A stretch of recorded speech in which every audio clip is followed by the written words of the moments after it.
భక్తజనులకు నమస్కారము. శ్రీ గణేశాయ నమః, శ్రీ సరస్వత్యై నమః, శ్రీ పాదవల్లభ నృసింహ సరస్వతి, శ్రీ గురు దత్తాత్రేయాయ నమః. శ్రీ దత్తదర్శనం గ్రంథంలోని 4వ సంపుటి అలర్క చరిత్ర నుండి 13వ అధ్యాయం ప్రవృత్తి. మహారాజు వెళ్ళేసరికి అప్పుడే కొత్త పాట మొదలు పెడుతోంది మహారాణి పిల్లవాడిని ఆడించడం కోసం. మహారాజును చూచి హఠాత్తుగా పాట ఆపేసింది మహారాణి. చేయవలసిన మర్యాదలన్నీ చేసింది. ఎక్కడో ఆకాశంలోకి చూస్తూ మహారాజు మెల్లిగా సంభాషణ ప్రారంభించాడు. దేవి, ఆ విషయమే పొద్దుటిండి ఆలోచిస్తున్నాను. చిత్తం.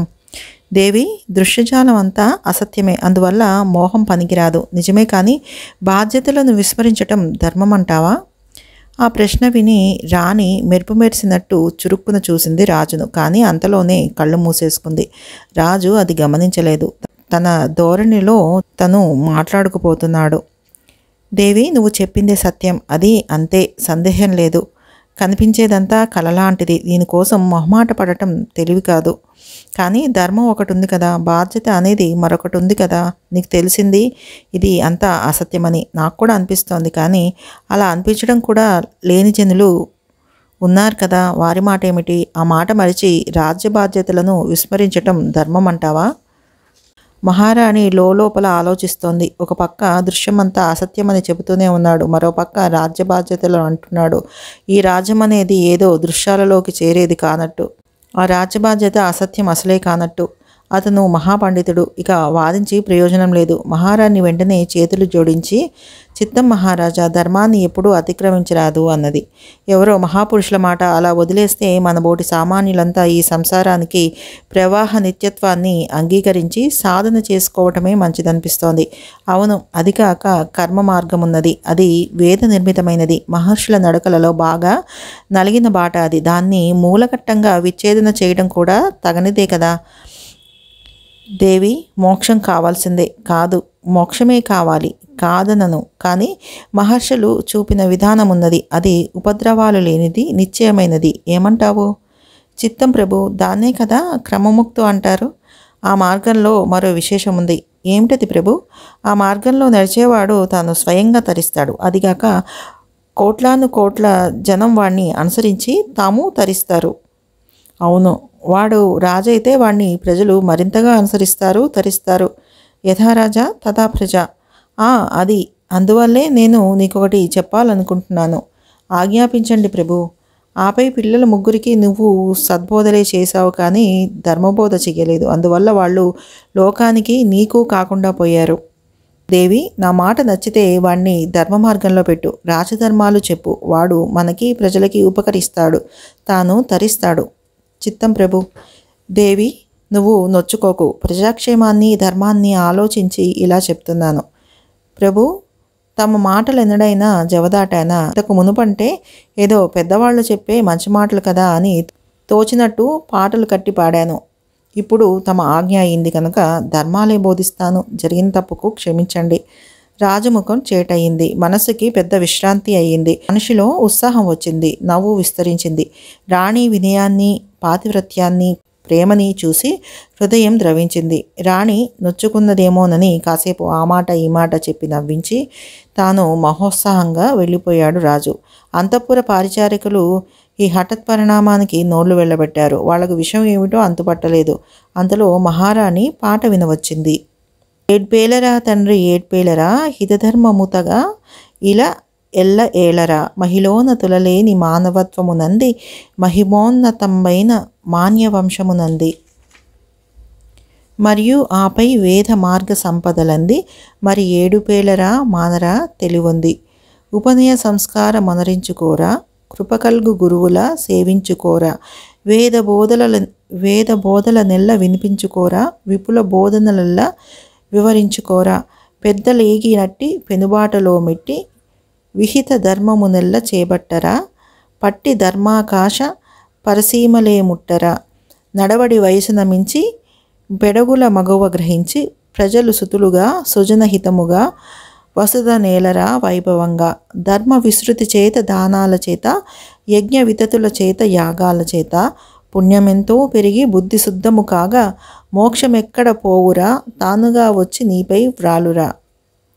ఆనాటి నుంచి ఆవిడ పాటలన్నీ ఇలా మారిపోయాయి. ఆ పాటల్లో ధర్మాధర్మాల వివరణలు, ప్రత్యేకించి రాజధర్మాలు, ఆ పైన రాజనీతి, అర్థశాస్త్రం, ఇలా ఒకటేమిటి సకల లౌకిక శాస్త్రాల పాఠాలు ఒదిగిపోసాగినాయి. మహాయోగేశ్వరికి ఆవిడకి అసాధ్యమేమిటి? అన్నలు అడవికి వెళ్ళిన వయసు వచ్చేసరికి అలర్కుడు సకల రాజ విద్యా విశారదుడు అయ్యాడు. ఇక ఇతనికి గురుకుల విద్యాభ్యాసం కేవల సాంప్రదాయక సంస్కారం మాత్రమే అయ్యింది. అటు కువలయాశ్వుడికి రాను రాను భార్యతో చేసిన చర్చ మనసులో రాజ్యమేలసాగింది. క్షణం తీరిక దొరికితే ఆ విషయమే మనసును పట్టి ఈడ్చుకుపోతుంది. దానివల్ల క్రమక్రమంగా అతని మనస్సు తపస్సు వైపునకు మళ్ళీ ఆపై తపస్సుకై పరితపించసాగింది. పిల్లవాడు పిన్న వయస్సులోనే సకల రాజ విద్యా పండితుడయ్యాడు. కానీ శరీరం చిన్నదవడం వల్ల ఇంకా శస్త్రాస్త్ర విద్యలు నేర్పడానికి వీలు పడలేదు. అందువల్ల రాజ్యభారాన్ని పుత్రుడి మీద దించటానికై రాజు అసహనంగా ఎదురుచూస్తూ కాలం గడపాల్సి వచ్చింది. అలర్కుడికి యుక్త వయసు వచ్చింది. అన్ని విధాల తండ్రికి తగ్గ యువరాజు అయ్యాడు. కువలయాశ్వుడికి ఆలస్యం చేయకుండా పుత్రుడికి వివాహం చేసి మంచి సమయం చూసి రాజ్యాభిషేకం చేసి తాను భార్యతో కలిసి తపోవనానికి బయలుదేరాడు నిశ్చింతగా.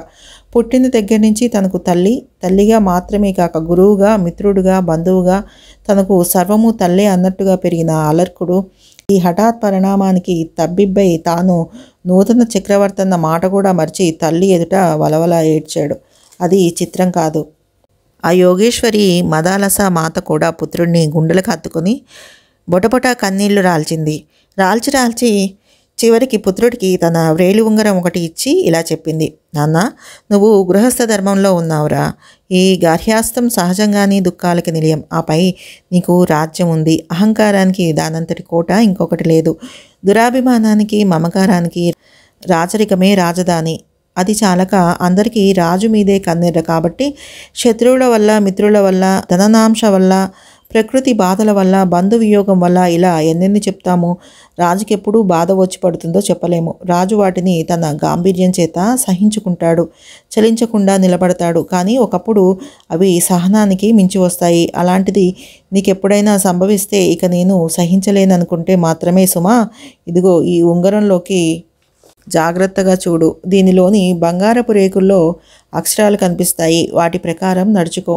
అలా చెప్పి ఆశీర్వదించి పుత్రుడిని ఎలాగో ఓదార్చి ఒప్పించి తపోవనానికి వెళ్ళిపోయింది మదాలస మాత కువలయాశ్వునితో కలిసి. స్వంత విషయంలో అయితే ఒప్పుకో బుద్ధి కాదు కానీ నిజానికి సంసారుల అనురాగాలన్నీ మోసకారులు. అలర్క చక్రవర్తి అనతి కాలంలోనే రాజ్యభోగాలలో తలమునకలుగా మునిగిపోయాడు. తల్లి ముందర తానేడ్చిన సంగతే జ్ఞాపకంలోంచి పారిపోయింది. ఉంగరం వేలికుందన్న స్పృహ సహజంగానే మరుగున పడిపోయింది. అయితే అతను ధర్మాన్ని విడిచిపెట్టలేదు. ప్రజల్ని సంతానంలాగా చూసుకున్నాడు. నిష్పక్షపాతంగా వ్యవహారాలు చూశాడు. వేల కొలది యజ్ఞాలు, దానాలు చేశాడు. ధర్మానికి భంగం కలగకుండా, అర్థాన్ని ఆ రెంటికి నిరోధం లేకుండా కామోపభోగాలని విరివిగా సంపాదించాడు. అతని తండ్రి కాలంలోనే రాజ్యం నిష్కంటకంగా ఉంది. ఇక శత్రువులకు, సామంతులకు తలలెత్తేందుకు వీలెక్కడా? కొన్ని వేల సంవత్సరాల రాజ్యపాలన అతనికి కొన్ని నిమిషాలుగా గడిచింది. అంత సుఖంగా గడిచిపోతూ ఉంటే అతనికి ఇంద్రియాలని జయించుకోవాల్సిన కర్మమేం పట్టింది? వైరాగ్యం పొందాల్సిన కర్మమేం పట్టింది?